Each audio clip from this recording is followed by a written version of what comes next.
And that's why I had to shoot him. Huh? What? Yeah, just as I thought. You weren't paying attention to me. Oh, I'm sorry. My mind drifted off. Uh-huh. Click. Hey, this is MichelleSpiva, your practical priestess of wisdom, and I want to welcome you to today's podcast of Wisdom Smack. Mwah. So join me on the flip as we get into why you need to be a great listener. I'll see you then.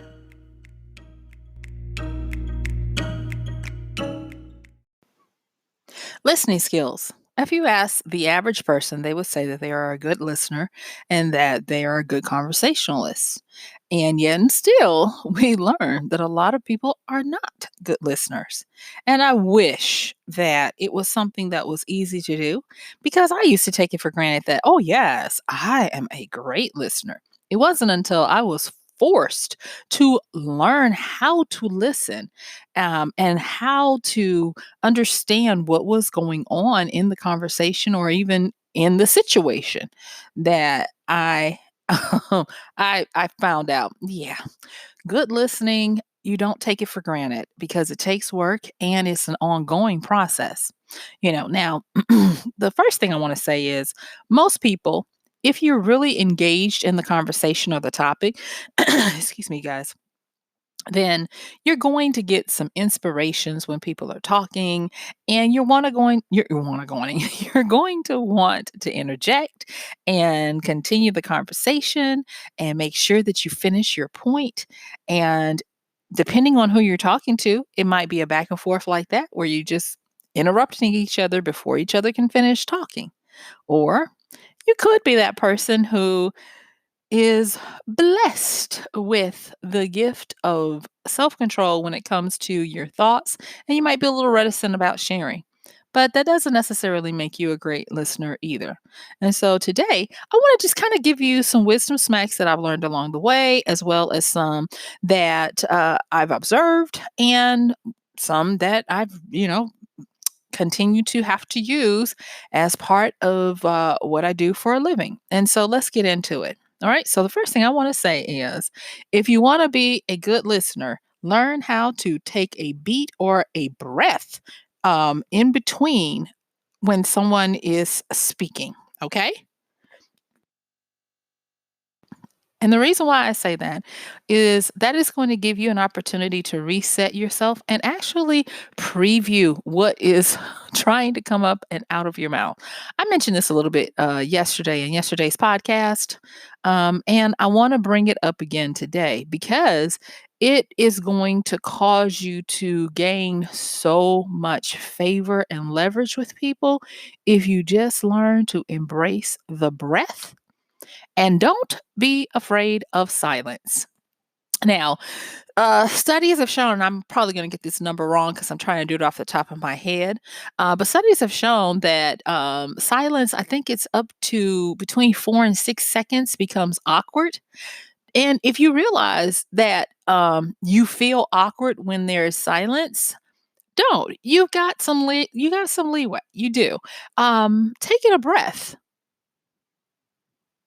like that is about 4 seconds and it's not awkward, but it gives you time to consider what you're saying. Um, I read something where a lady who was learning to speak French, she's an American, and she was learning to speak French. And because she had to naturally pause to think about what was being said to her to make sure she was going to understand it and answer correctly, her French counterparts said that she was one of the most insightful and thoughtful people that they had ever, had conversations with. And she noticed that she didn't get that when she was speaking American English with other people. And it just went to strengthen the argument that taking a breath uh, before you speak, taking a pause, a beat, if you will make you even more um even more influential in your conversations and what people say about you. In the quintessential book How to Win Friends and Influence People by Dale Carnegie, he talks about something that is you would think it's common sense, and it seems simple, but people still don't get it.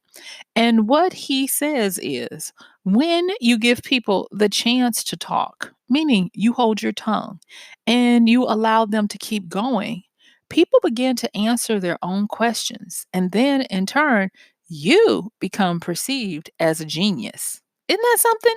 Just by pausing or not coming up with a quick answer or a quick interjection, you begin to become perceived as a genius or a great confidant or a valuable person to be able to interact with. And I will say this, one of the things that I had to learn when dealing with people and the art of listening and silence and all of that is that there is always some type of negotiation happening when you're having a dialogue or a conversation. Always. Just remember this, there's some type of negotiation. When I write, dialogue in my books, and I write fiction, and if you want to find out who my alter ego is, check the show notes. I always put the links to one of my pen names there, so you can check that out. But what I always remember is something that I learned in an online class I took many years ago, and that was that in conversations that people find entertaining and valuable to listen in on or read in on, remember that each person speaking is trying to fulfill their own agenda. They are trying to negotiate to get what they want. And that's what drives the conversation. Now, at the time, that person said that wasn't really realistic, that that's not what people did in real life. But I beg to differ. And I beg to differ because of how we are doing so many different things when we're having a conversation. There are so many conversations happening at once. There have been illustrations of people who have had a conversation about coffee. And it wasn't about coffee, it was about the ending of their relationship leading to divorce. So many different things, and disappointments and expectations unfulfilled. And so there is always a negotiation happening. But if you are too busy trying to fill the void or trying to get your point across, and you're only thinking about what you're going to say next, you are failing at the negotiations. And I'm going to say, negotiations don't have to deal with one person losing while another person wins. No, negotiations, when you're having these conversations, can be a positive sum game where everybody wins. And it can elevate or even evolve your relationship with a person. Let me take a little time to give you some things that will help you to either start or stop. Okay. And so, what I want you to do is to become a better listener.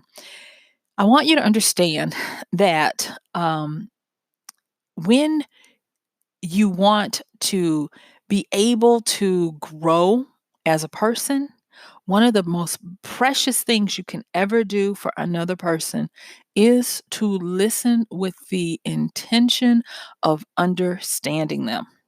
There was a great statement that was popular a few years ago, and it was, when interacting with people, always seek to understand instead of seeking to be understood. And it still holds true. That is a platitude that you cannot go wrong with when you're interacting with people and you are having a conversation with them, you know? So, what that also does when you seek to understand, it encourages you to engage every part of your being to listen and to observe and to glean information. I'm telling you, there are times when you're engaged in your listening, or as we call it in my field, active listening.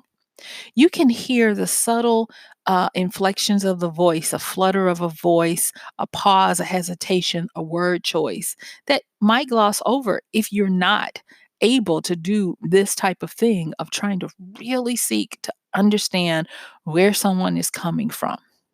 A no, just a simple one syllable no, can tell you a story that would take ages to write if you're engaged and you become a great listener.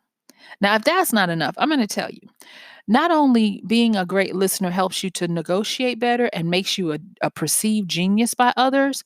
Oh, no, there are some other things that being a great listener will help you with. And that is that you'll be able to decode and to deduce things that were always there or that you never noticed before. An entire new world will open up to you. Now, on this podcast, I've talked about the need to strengthen your skills of observation and deducement. I've even talked about how to understand things on different levels, coding, context, clues, puzzles, and things like that. And I'm going to say that being a great listener is going to put you into that field. There is this book about a great spy, British spy, and even his best friend, who had known him since they were children, didn't know that he was a double agent for Britain and for um, Russia at the at the same time. And the friend never comes out and says it wasn't because I was a good listener. The friend only says that he was a great orator. And I was like, you know what? Are we really great orators? Because just like the eyes and the face will reveal things, so too will the voice. No matter how practiced you may be, there are times when that inflection at the end of something going up will mean something, or the pause, or even the anecdotal stories that you choose to tell. All of those things matter. And when you are astute and well versed and engaged in listening, it will become like an open book where you can see. There's this old saying that says the heist is always coded. And it it goes to lend that when people want to pull the wool over someone's eyes, when they want to do something, um, they try to code it where it is in plain sight, but you can't see it. But I will say this, when you learn how to engage your sensual perceptors, not whether, but I'm talking the five that we know and some that we don't realize or give credence to. Blink by Malcolm Gladwell is a pretty good illustration of some of the senses that we take for granted, that gut knowing, those types of things. When we allow ourselves to be able to slow down and regain, self-control over ourselves to listen and take in what's being presented, a whole new world opens up because people tend to share deep truths when they're truly allowed to speak or when they sense that someone is actually listening. The timbre of a voice can denote deep things that it would take a therapist years to help this person discover and uncover. And so it is more worth the value of taking the time to engage and learn these things than anything else. There are certain times when people have had conversations and the person on the other side is like, well, why didn't you ever tell me? And their response is I told you all the time. You just weren't listening. And so, if you've ever been accused of that, I want to help you with something now, a wisdom smack that will hopefully help you when you are trying to reform a relationship, build a bridge, a gap, or whatever. And it's this, and that there are different two major ways that people take in information on how they listen and how they think. And so I'm going to tell those to you real quick and then help help you understand how to fix it depending on which side you're on. Okay. So we have inferred and literal listeners and thinkers. So if I were to ask you a question like, do you have a name? And I just wait and you give me an answer. So I'm going to ask you that now and you give me an answer. Do you have a name?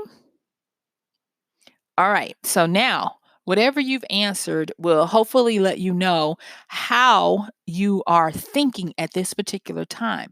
And I'll say that because just because you answered that question in one way does not mean that that is the only way you listen. It just might mean that in specific things, you listen a certain way as opposed to another. All right. So if when I ask if you have a name and you answered yes, that meant that you were literally listening. You were listening to the words. You were listening to the context of the words as, do you have a name? Yes. And the best way I can say this is that kids, like in the age group of between 4 and 7, are the best people to get an illustration of a literal listener and thinker. Because if you ask most children in that age group, do you have a name? They're going to say, yes. Okay. So the other way of listening and learning or processing information is going to be if you answer it this way. Do you have a name? It's Michelle. Okay. If I ask you, do you have a name and you supply me with your name, you're going to be on the inferred side of listening and learning. And that is you take what is asked and then you process it to come up with the real question, quote unquote, that's being asked. And that gets into multiple layers and it gets into subtext, context, and those types of things. And so, like I said before, it does not mean, depending on how you answer that question, that you're always going to be inferred or literal. It simply means that at that particular time, that's how you're processing. And so, because of that, I want to encourage you when you're having a conversation with someone and take this opportunity to you can look at it in totality, but if you want to just start uh, dipping your feet in the water, look at how you handle questions from people. Did you have a good day today? And if you say yes, and leave it at that, you're literal. I have friends who are literal, and I hate to say it, it drives me up a wall. I always have to tell them, no, I need details because I tend to be inferred. Now, one is not superior over the other.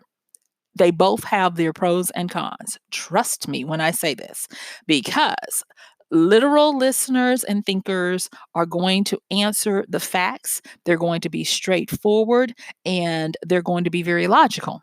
Whereas inferred people are going to take what you've asked and then they're going to put a filter over that to say, oh no, what you really are asking is this. And I hope that you can see that on both sides, you can have some major problems. So, what if you're having a relationship with someone and you're asking them, how was your day? And they say, it was good, and you are an inferred listener learner and you're waiting and they keep going on about their business. That's going to give you some problems, especially if it's a romantic relationship where what you're really saying is interact with me and share with me what your day was like. I want to be a part of it. So bring me up to speed, give me the details. Whereas if you are a literal listener and learner and you ask someone, how was your day today? You're expecting them to tell you good or bad. You don't want to hear all the other crap. You're like, oh my God, they just keep going on and on and on. I just asked them how their day was. I didn't want to hear everything about it. You see what I'm saying? So it can be a little different, but learning these different ways of approach can help you in becoming a great listener because, like I said, the heist is coded. I don't know if I said this before, but there's a famous saying that says the heist is always coded.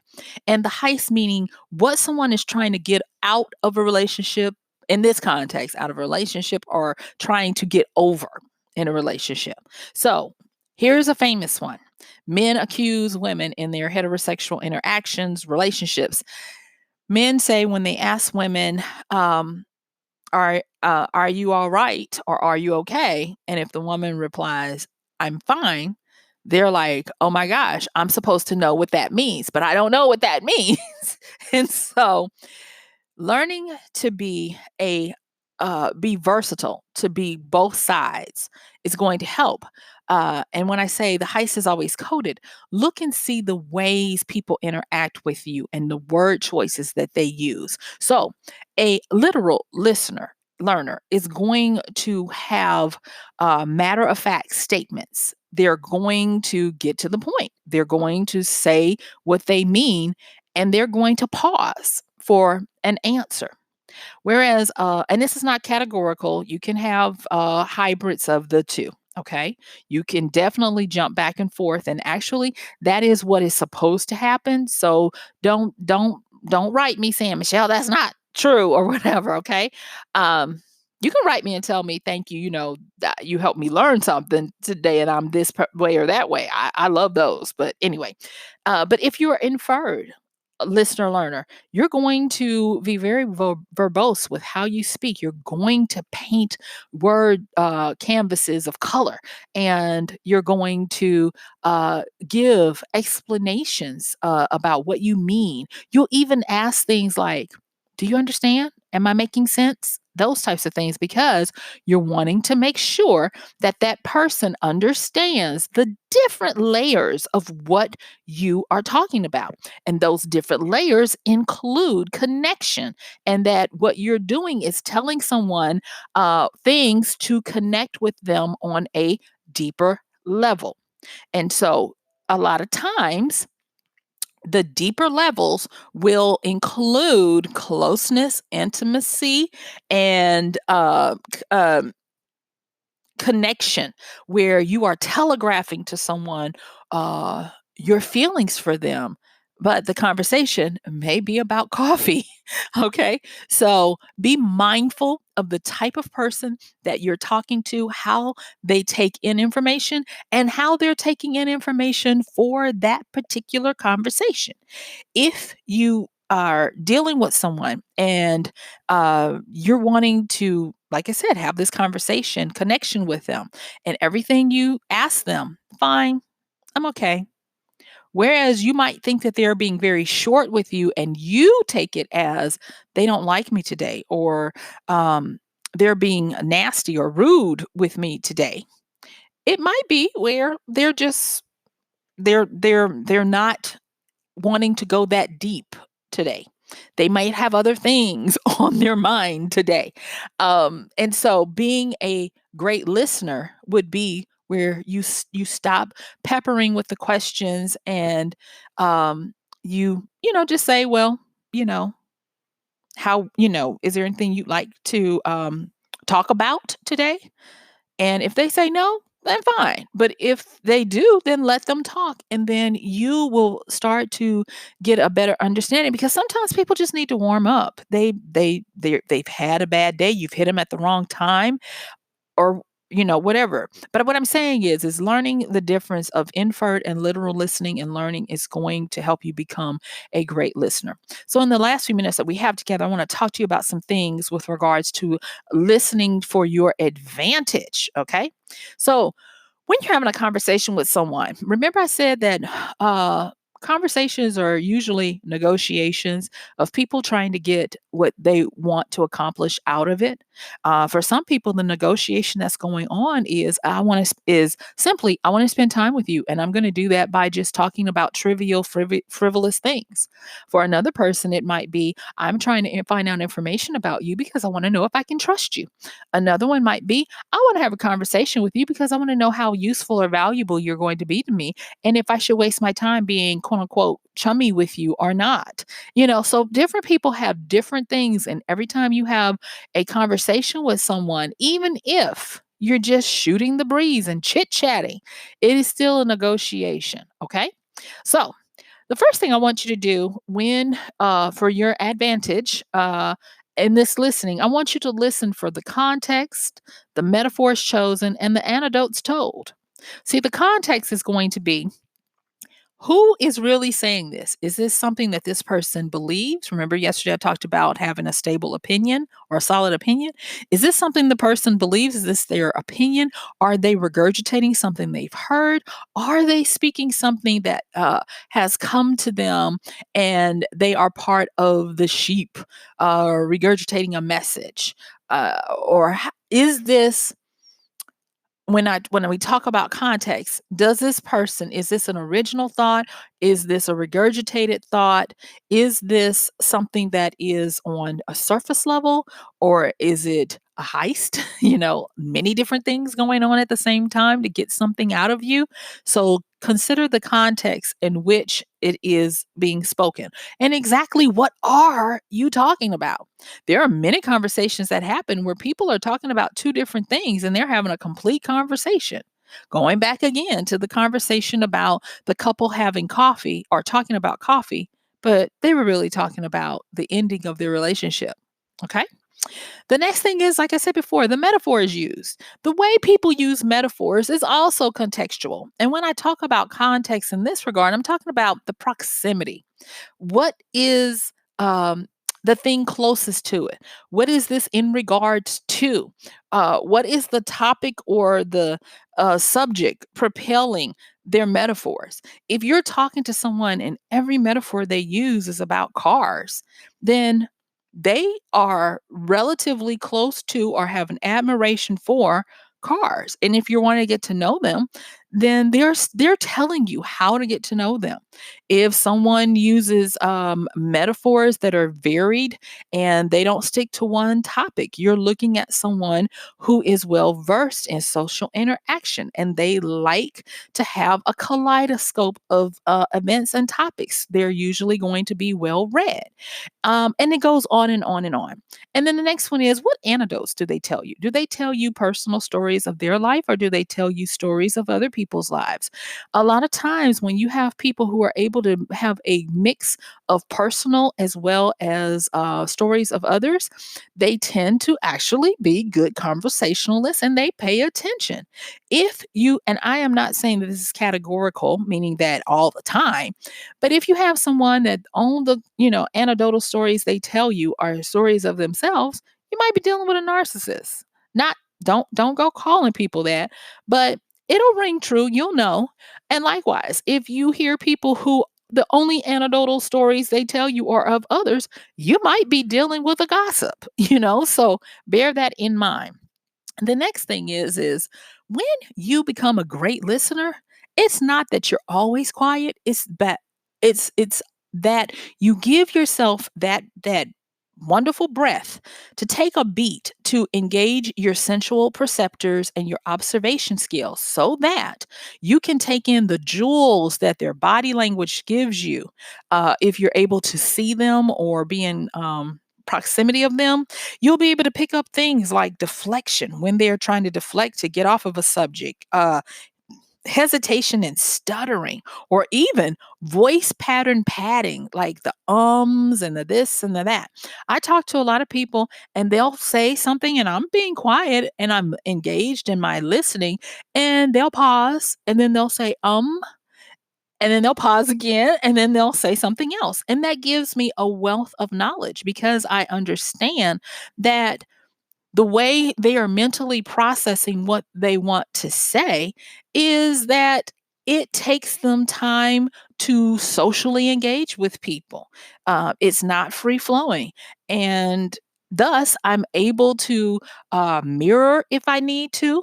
And that brings me into the next thing, and that is vocal inflections, pauses, and the typical layering that you'll find in chit chatting and all of those types of things. They have many hidden messages. And what you can do as a great listener is you can mirror what the person is doing.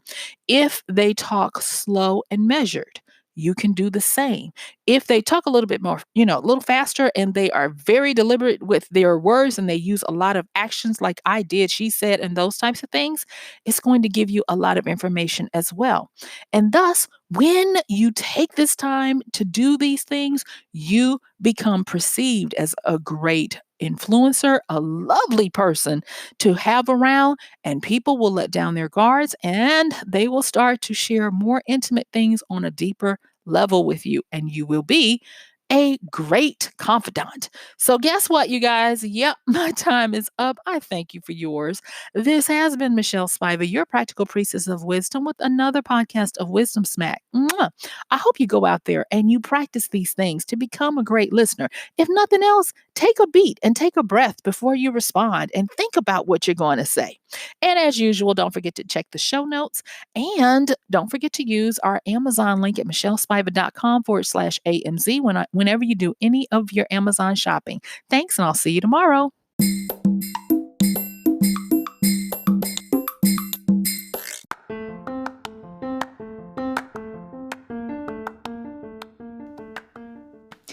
And that's going to do it for today's podcast of Wisdom Smack with MichelleSpiva.